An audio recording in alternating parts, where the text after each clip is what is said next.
एक जमाना था जब विश्वनाथ जी का मार्केट में नाम चलता था। मार्केट का कोई भी व्यापारी आंख मूंद कर विश्वनाथ जी को बड़ी से बड़ी रकम उधार देने के लिए तैयार रहता था, क्योंकि विश्वनाथ जी अपने वादे के पक्के थे। वह सही समय पर ब्याज के साथ रकम वापस लौटा देते। उन्होंने अपने समय में कई लोगों की भरपूर मदद की थी। मार्केट में कई व्यापारी ऐसे भी हैं जो उनकी कृपा दृष्टि से आज अच्छा खासा पैसा कमा रहे हैं। लेकिन आज जब उनके हाथ खाली हैं तो लोग उन्हें सम्मान की दृष्टि से नहीं, एक भिखारी की दृष्टि से देखते हैं। आज विश्वनाथ जी मार्केट में अपनी दुकान के आगे खड़े हैं। उसे इतने प्यार और करुणा की नज़र से देख रहे हैं कि उन्हें अपना 40 साल पुराना समय याद आ गया, जब दुकान में खूब भीड़ लगी हुई है। रक्षाबंधन का दिन है। मिठाई लेने वालों की भीड़ लगी है। दुकान में विश्वनाथ जी अपने पिता और दादा के साथ मिलकर दुकान के कामों में मदद कर रहे हैं। दादाजी बड़ी सी कढ़ाई में मैसूर पाक बना रहे हैं। 16-17 साल के विश्वनाथ लोगों को मिठाई तोल तोल कर दे रहे हैं और पिताजी पैसे गिनने का काम कर रहे हैं। दुकान में दो लड़के और हैं जो बर्तन धोने और मिठाई के डब्बे पैक करने का काम करते हैं। जब विश्वनाथ जी 23 साल के हुए तो उनका विवाह घर वालों की पसंद से कमला जी से करवा दिया गया। कमला जी की उम्र उस समय मात्र 15 वर्ष की थी, लेकिन 15 वर्ष की उम्र में भी वह बहुत समझदार और कार्यकुशल थी। कमला जी के घर में कदम रखते ही व्यापार में दिन दुगनी रात चौगनी तरक्की होने लगी। दादाजी ने कमला जी का नाम भाग्य लक्ष्मी रख दिया। अब दुकान का नाम भी भाग्य लक्ष्मी रख दिया गया। धीरे धीरे व्यापार में तरक्की हुई और घर में नवजात मेहमानों का आगमन भी हुआ। विश्वनाथ जी और कमला जी के दो बच्चे हुए, एक बेटा और एक बेटी। बेटे का नाम दीपक रखा गया। यह नाम विश्वनाथ जी की माँ ने दिया था। दीपक के ठीक 3 साल बाद शिखा का जन्म हुआ। दादाजी के गुजर जाने के बाद विश्वनाथ जी ने सारी जिम्मेदारी अपने कंधों पर उठा ली और अपने पिताजी की तबीयत को देखते हुए उन्होंने पिताजी को आराम करने के लिए कहा, क्योंकि उनके पिताजी को दमे की शिकायत हो गई थी, जिसमें घी तेल धुआं सब मना होता है। विश्वनाथ जी ने दीपक और शिखा का स्कूल में दाखिला करवाया। शिखा पढ़ने में बहुत होशियार थी, वहीं दीपक उसके विपरीत था। उसका पढ़ाई में बिल्कुल मन नहीं लगता। उसने जैसे तैसे इंटर की परीक्षा पास की। उसके बाद वह विश्वनाथ जी के साथ दुकान पर बैठने लगा। विश्वनाथ जी ने एक एक करके 4 और दुकानें उस शहर में जोड़ी। घर में ना अन्न की कमी थी और ना ही धन की। विश्वनाथ जी ने अपने दोनों बच्चों की शादी खूब धूमधाम से की। शादी में शहर के बड़े बड़े नामी सेठ और व्यापारी पधारे। बेटी विदा हुई, अपने ससुराल को गई। बेटा ब्याह कर बहू को घर ले आया। बेटे को दो बेटे हुए। दोनों पोते स्कूल जाने लायक हुए। दोनों का शहर के प्रतिष्ठित स्कूल में दाखिला करवा दिया गया। विश्वनाथ जी का बड़ा पोता विश्वनाथ जी को बहुत प्यार करता है। वह बड़ा ही शांत स्वभाव व गंभीर प्रवृत्ति का है। वहीं छोटा पोता प्यार तो बहुत करता था, लेकिन अपनी जिम्मेदारियों के प्रति बहुत लापरवाह है। विश्वनाथ जी का बड़ा पोता डॉक्टर बनना चाहता है, जिसकी पढ़ाई के सिलसिले में वह अमेरिका पढ़ाई करने चला गया। उसके विदेश चले जाने के बाद उनका काम में मन ही नहीं लगता था। उन्होंने अपना सारा कामकाज अपने बेटे को सौंपकर सत्संग ज्वाइन कर लिया। बेटे ने उनकी इसी उदासी का फ़ायदा उठाकर जाने कब उनसे दुकान और बैंक के कागज़ों पर दस्तखत करवा लिए, उन्हें पता ही नहीं चला। जब एक दिन उन्होंने सत्संग कमेटी को 5 लाख रुपए दान देने की घोषणा की और वह घर आकर बेटे से बोले, बेटा मुझे ज़रा मेरी पासबुक देना।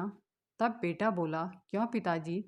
विश्वनाथ जी ने कहा मैं दान करना चाहता हूँ। बेटा बोला, आप दान तो करना चाहते हैं, पर रकम है कहाँ? विश्वनाथ जी बोले, तो मुझे मेरी पासबुक मुझे दे दे, मैं दिखाता हूँ रकम कहाँ है। मेरे अकाउंट में पूरे 20 लाख रुपए हैं। बेटे ने फटी हुई पासबुक लाकर पिता के हाथों में थमा दी। विश्वनाथ जी वह फटी हुई पासबुक देखकर समझ गए बेटे ने उन्हें दगा दे दिया। अब उन्हें बड़ी चिंता सताने लगी कि वह अब कहाँ से सत्संग में 5 लाख रुपए का दान करेंगे। वह क्या जवाब देंगे लोगों को? कि उनके अपने ही खून ने उन्हें दगा दे दिया। अब तो उनका भरे समाज में मजाक बन जाएगा। उन्होंने उस दिन से सत्संग जाना छोड़ दिया। वह कई दिनों तक अपने कमरे से बाहर नहीं निकले। उन्हें शर्म आती थी कि वह लोगों को कौन सा मुंह दिखाएंगे। सत्संग कमेटी की ओर से फ़ोन में फ़ोन आते, लेकिन फिर धीरे धीरे वह भी बंद हो गए। सत्संग के मित्रगण उनसे घर में मिलने आते तो वह नौकर से कहते, उनसे कहना मैं घर पर नहीं हूँ। फिर उन लोगों ने भी आना छोड़ दिया। विश्वनाथ जी कभी दिन का खाना खाते तो कभी रात का। उन्होंने धीरे धीरे खाना भी छोड़ दिया। वह अपनी मृत पत्नी की तस्वीर देखकर रोया करते, जो उन्हें 5 साल पहले छोड़कर इस दुनिया से विदा हो चुकी थी। अब बेटे बहू को उनसे कोई मतलब नहीं था। उनका छोटा पोता भी कनाडा जाकर बस गया था। घर में किसी को कोई खबर नहीं थी कि विश्वनाथ जी का स्वास्थ्य दिन ब दिन खराब होता जा रहा है। उनका बड़ा पोता कभी वीडियो कॉल करता तो उसके माँ बाप विश्वनाथ जी को डरा धमकाकर पहले ही सोने के लिए कह देते। फिर उसे दादा को लेटा हुआ दिखा देते और कहते, बेटा बुढ़ापा है, हम उन्हें तकलीफ नहीं देना चाहते। विश्वनाथ जी भी मन ही मन सोचते, पोते से क्या इनकी शिकायत करूं, बेचारा बिना मतलब के परदेश में परेशान हो जाएगा। इसलिए वह बिना नींद के ही आंखें बंद कर लेते। एक दिन बेटा बहू बाहर घूमने गए थे। शाम के 5 बजे दरवाजे की घंटी बजी। नौकर ने दरवाज़ा खोला। सामने 40 से 45 साल का व्यक्ति खड़ा था। नौकर बोला, हाँ जी कहिए, किससे मिलना है आपको? व्यक्ति बोला, जी मेरा नाम किशन है, क्या मैं विश्वनाथ जी से मिल सकता हूँ? नौकर बोला, जी वह अभी घर पर नहीं है। किशन बोला, जी वह कब तक आएंगे?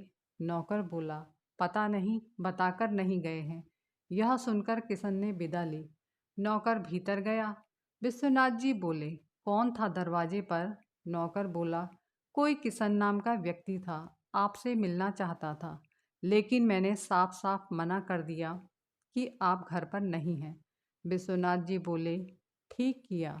लेकिन किशन दूसरे दिन सुबह सुबह ही आ गया। उसने दरवाजे की घंटी बजाई। घर में सब सो रहे थे। नौकर घर के पीछे सर्वेंट रूम में सो रहा था। घर में केवल विश्वनाथ जी जगे हुए थे। तो उन्होंने दरवाज़ा खोलकर देखा, एक व्यक्ति खड़ा है। उसने अपने दोनों हाथ जोड़े और कहा, बाबूजी, आपने मुझे पहचाना? तब विश्वनाथ जी को चेहरा देखकर थोड़ा थोड़ा याद आया। तब तक वह व्यक्ति बोल पड़ा, बाबूजी, मैं किशन हूँ, वही किशन जिसको आपने इस काबिल बनाया कि वह आज आपके आगे हाथ जोड़कर खड़ा है, जिसके हाथ की चाय आपको बहुत पसंद थी। विश्वनाथ जी को याद आया। वह किशन से बातें करते वक्त अपना दुख भूल गए और बोले, कहो किशन, कैसे हो और कैसे आना हुआ इधर? किशन बोला, बाबूजी, आप बड़े लोग हैं, एहसान करके भूल जाते हैं, लेकिन छोटे लोगों को हमेशा याद रखना चाहिए। किसी ने उनके ऊपर कभी एहसान किए थे। आप बहुत समय से दिखाई नहीं दिए, इसलिए मैंने सोचा आपसे मिलने आपके घर ही चलता हूँ। घर आकर कोई ना कोई खबर मिल ही जाएगी आपकी। बाबूजी, आपने दुकान क्यों बेच दी? तब विश्वनाथ जी का चेहरा उतर गया और बोले, ऐसे ही, बुढ़ापा जो आ गया है। बाबूजी, आपका स्वास्थ्य तो ठीक है ना? बहुत कमज़ोर नज़र आ रहे हैं। किशन, बुढ़ापा है, बुढ़ापे में सारी बीमारियां लग ही जाती हैं, आदमी अपने आप ही कमज़ोर हो जाता है। अच्छा बाबूजी, अब मैं चलता हूँ, कभी कोई ज़रूरत हो तो बिना झिझक के याद कीजिएगा। किशन ने विश्वनाथ जी के पैर छूते हुए कहा। विश्वनाथ जी उसे आशीर्वाद दिया और वह चला गया। विश्वनाथ जी को मन में बड़ा संतोष हो रहा था कि किसी को तो याद है कि मैंने किसी ज़माने में उसकी मदद की थी। बहू बेटे के सिर पैसों का नशा सवार था, क्योंकि बेटे ने धोखे से उनकी सबसे पुरानी दुकान बेच दी और 4 दुकानें किराए पर लगा दी, जिसके कागज बेटे ने धोखे से अपने नाम करवा लिए। धीरे धीरे बहू बेटे ने उन्हें पूरी तरह से नकार दिया। बाप बूढ़ा क्या हुआ, वह तो घर में पड़े बेकार सामान सा हो गया। विश्वनाथ जी अब इतने बड़े घर में अकेले और बेसहारा हो गए थे। कोई उनकी बातें सुनने वाला नहीं था या कोई उनसे बातें करने वाला नहीं था। एक दिन वह बहुत दुखी होकर घर से निकल पड़े। जब वह घर से निकले, उनके दिमाग में किशन का ख्याल आया। वह किशन के पास चले गए। वहां जाकर देखा तो वह दंग रह गए। चाय की छोटी सी दुकान आज मॉडर्न स्नैक्स बाइट में बदल गई थी। उन्हें बड़ी झिझक हो रही थी कि वह कैसे दुकान के अंदर जाएं। इतने में ही दुकान के अंदर लगे एलसीडी में किशन ने बाहर के कैमरे का नज़ारा देखा तो वह दौड़कर बाहर गया और विश्वनाथ जी का हाथ पकड़कर भीतर ले आया और बोला, बाबूजी, देखिए, आपके आशीर्वाद से मैं इस दुकान का और 5 फूड ट्रक्स का मालिक हूँ। उसने विश्वनाथ जी का खूब आदर सत्कार किया। विश्वनाथ जी उसके आदर सत्कार से भावुक हो गए। जब विश्वनाथ जी ने उससे विदा ली, किशन ने उनके आगे हाथ जोड़कर कहा, बाबूजी, आपको कभी भी मेरी ज़रूरत महसूस हो तो बिना सोचे विचारे मुझे याद कीजिएगा। विश्वनाथ जी बोले, किशन, मेरे पास तुम्हारे खिलाए गए खाने का बिल चुकाने के पैसे नहीं हैं। किशन कानों में हाथ रखता हुआ बोला, क्या बात करते हैं बाबूजी, यह सब आपका ही तो है। विश्वनाथ जी ने किशन से विदा ली और अपने घर आते आते मन में सोच रहे थे, क्या मैं किशन से मदद लेकर कुछ काम कर सकता हूँ? लेकिन वह क्या सोचेगा कि मैं उससे मदद मांग रहा हूँ। वह चुपचाप इसी उधेड़ बुन में घर को चले गए। रात भर वह सोचते रहे कि किशन से मदद मांगूं कि नहीं। फिर उन्होंने मन में एक दृढ़ निश्चय किया और दूसरी सुबह वह किशन के पास गए, लेकिन किशन से कुछ भी कहने में संकोच कर रहे थे। किशन उनकी परेशानी को भांपकर बोला, क्या बात है बाबूजी, आप कुछ कहना चाहते हैं? विश्वनाथ जी सकुचाते हुए बोले, बेटा, कैसे कहूँ, समझ में नहीं आ रहा है। किशन बोला, बाबूजी, बेधड़क होकर कहिए। विश्वनाथ जी ने हिम्मत जुटाई और बोले, किशन, मुझे तुम्हारी मदद की सख्त आवश्यकता है। क्या तुम मेरी मदद करोगे? किशन बोला, बाबूजी, आप तो बस हुक्म कीजिए। विश्वनाथ जी बोले, बेटा, तुम्हारे पास जो 5 फूड ट्रक हैं, उनमें से तुम एक मुझे दे दो। मैं तुम्हें उसका माहवार किराया देता रहूँगा। किशन बोला, क्या बाबूजी, आप भी कैसी बातें करते हैं? वह फूड ट्रक्स आपके ही तो हैं। आप जो चाहे वो ले लें। लेकिन बाबूजी, आपको काम करने की क्या ज़रूरत है? आपका बेटा है तो सही। किशन अपनी ओर इशारा करते हुए बोला, बाबूजी, मुझे आपकी दुकान वाली बात जब पता चली थी तो मुझे यकीन ही नहीं आया था कि आपने वह दुकान कैसे बेच दी, क्योंकि उस दुकान पर तो आपकी जान बसती थी। फिर मैंने मार्केट में उड़ती उड़ती खबर सुनी कि वह दुकान आपने नहीं, आपके बेटे ने बेच दी। मैंने मन ही मन में सोचा, कोई बाप दादा की मेहनत को कैसे बेच सकता है। इसलिए मैं आपसे आपका हाल चाल जानने आपके घर आया था, ताकि मैं आपकी कुछ मदद कर सकूं। बाबूजी, आप इस उम्र में अब काम करेंगे, मुझे अच्छा नहीं लगेगा। विश्वनाथ जी बोले, किशन, अगर तुमने मेरी मदद करनी है तो मुझे एक फूड ट्रक किराए में दे दो। मैं ऐसे बैठकर नहीं खाना चाहता। मैं खुद कमाकर अपना जीवन यापन करना चाहता हूँ। किशन उनकी जिद के आगे झुक गया और उसने रेलवे स्टेशन के बाहर लगा हुआ फूड ट्रक उन्हें किराए में दे दिया। अब विश्वनाथ जी उस फूड ट्रक में दिन रात मेहनत करते और अपने हाथों का स्वाद लोगों को चखाते। लोगों को उनका बनाया हुआ खाना बहुत पसंद आने लगा, क्योंकि वह खानदानी हलवाई थे। उनका खानदान कई जमानों से हलवाई का काम करता आया था और उन्होंने बहुत छोटी उम्र से ही इस पेशे में अपना कदम रखा था। इसलिए उन्होंने इस उम्र में भी अपने हाथों से खाना बनाकर लोगों को खिलाया।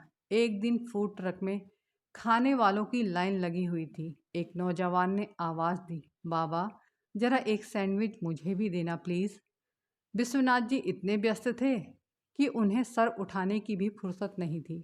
इस उस आवाज़ को सुनकर उन्हें ऐसा लगा जैसे कोई उनका अपना उन्हें आवाज़ दे रहा है। उन्होंने नज़र उठाई तो देखा उनके पोते की तरह दिखने वाला नौजवान सैंडविच की डिमांड कर रहा है। उन्होंने मन में सोचा, कहीं यह मेरा पोता अभी तो नहीं। फिर उन्होंने अपने आप से बातें करते हुए कहा, वह तो विदेश में पढ़ाई कर रहा है, वो यहाँ कैसे हो सकता है। उन्होंने बड़े प्यार से सैंडविच अपने हाथों से बनाया। साथ में काम कर रहे लड़कों को काम सौंपकर सैंडविच लेकर वह ट्रक से बाहर आए और बोले, साहब आपका सैंडविच तैयार है। जैसे ही पोते ने आवाज़ सुनी तो उसने मोबाइल से अपना सिर ऊपर उठाया, देखा सामने दादाजी खड़े हैं। वह दादाजी से लिपट गया और हैरत भरी नज़रों से उन्हें देखने लगा। विश्वनाथ जी को यकीन ही नहीं आया कि वह उन्हीं का पोता है। वह उससे लिपट कर सुबक सुबक कर रो पड़े। देखने वाले उन्हें देखते रह गए और कयास लगा रहे थे कि ऐसा क्या हो गया जो दोनों गले मिलकर रोने लगे। कुछ शांत होकर विश्वनाथ जी ने वहां उपस्थित लोगों से कहा, यह मेरा पोता है। बहुत समय के बाद यह अमेरिका से पढ़ाई करके आया है, तो मैंने आज इसे अचानक देखा तो मैं भावुक हो गया। लोगों ने उनके प्यार को देखकर उन दोनों के लिए खूब तालियां बजाई। विश्वनाथ जी लड़कों को काम सौंपकर टैक्सी में अपने पोते के साथ बैठकर अपने घर की ओर चल पड़े। पोते ने पूछा, दादू आप यहाँ फूड ट्रक पर क्या कर रहे थे। तब विश्वनाथ जी बोले, बेटा मैं अपनी मेहनत का खाना चाहता हूँ। पोता बोला, आपके पास है तो सही। और दादू मम्मी पापा ने यह क्यों कहा कि आप बुआ के वहाँ गए हैं और वहीं से तीर्थ यात्रा में चले जाएंगे। विश्वनाथ जी पोते से बातें छिपा रहे थे। पोते ने अपने सर पर हाथ रखकर उनसे सारी बातें पूछ ली। अब वह किराए के एक कमरे में रहा करते हैं। पोते ने अपने माता पिता पर धोखाधड़ी का केस कर दिया। विश्वनाथ जी बोले, बेटा तुम्हारी डॉक्टरी पूरी हो गई। पोता बोला, हाँ दादाजी मेरी डॉक्टरी पूरी हो गई और अब मैं इंडिया में रहकर ही एक हॉस्पिटल खोलना चाहता हूँ। विश्वनाथ जी बोले, बेटा यह कदम तुम्हारा सराहनीय है। मुझसे जितनी मदद हो सकेगी मैं तुम्हारी मदद करूँगा। पोता बोला, दादू मैं भारत सरकार से उसके लिए लोन लूँगा और अपनी कड़ी मेहनत करके उस लोन को चुकाऊँगा। और आप अब अपना फूड ट्रक का काम बंद कर दीजिए क्योंकि आपको अब मेरे साथ रहना है, अब आराम करना है। विश्वनाथ जी बोले, बेटा कहते हैं ना आराम हराम है, इसलिए तू मेरी बात मान। मैं अपना काम करता हूँ, तू अपना काम कर, लेकिन हम एक साथ रहेंगे।